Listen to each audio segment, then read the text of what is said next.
ज्या आई वडिलांनी काबाड कष्ट करून मुलींना शिकवतात, म्हणजे शेतीमध्ये असो किंवा राजकारणात असो, कोणत्याही गोष्टीत असो, कारण की त्यांची मुलं शिकावीत, पुढं काढून त्यांना म्हणजे डॉक्टर इंजिनियर व्हावं असं त्यांची अपेक्षा असते. आता ते कसं व्हायले, त्या लेकरांना की नाही प्रत्येक वेळी दरवेळेस पेपर फुटायला. ज्या लेकरांचं किती नुकसान व्हायले, 2-2 वर्ष अभ्यास करायले तरी त्यांचं काहीच नाही. जे म्हणजे इमानदारी करतात त्यांचं, आणि जे काही करत नाहीत त्यांचं तर म्हणजे काही इश्यूच नाही प्रत्येकाचा.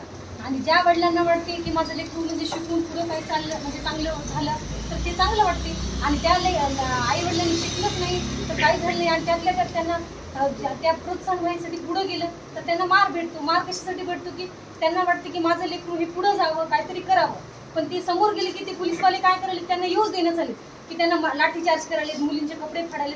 अरे तुम्ही मुलगी एवढी रस्त्यावर पडली का त्यांची? आता प्रत्येकाची माझी मुलगी असेल तर मला म्हणजे राग आला असतो ना त्या गोष्टीमध्ये. त्यांना वाटते की माझे लेकरू असं म्हणजे चांगलं राहावं, पुढं जावं, असं सगळ्यांना वाटते की नाही त्या लेकरांना. तर मग त्या आई वडिलांचं कसं वाटलं? आता ह्या लेकरांचं, आता त्यांचं जे भवितव्य गेलं, पण ह्या मागच्या लेकरांचं काय हो पुढं? ह्याच्यासाठी कसं आहे, पुढं ह्या लेकरांनी पुढं होऊन सगळ्यांनी प्रोत्साहन द्यायला पाहिजे की सगळ्यांच्या म्हणजे सगळ्यांच्या समस्या जे काही आई वडिलांच्या आहेत, कुणी म्हणजे कामगार आहेत किंवा म्हणजे म्हणजे कुणाच्या आई वडील तर टॉयलेट वगैरे असं म्हणजे साफसफाई करून हे करतात, तर त्यांचं कसं हो? आता एवढं मोठं आहे, आता हे जर असंच चालू राहिलं तर मग पुढं काय होणार आहे त्यांचं?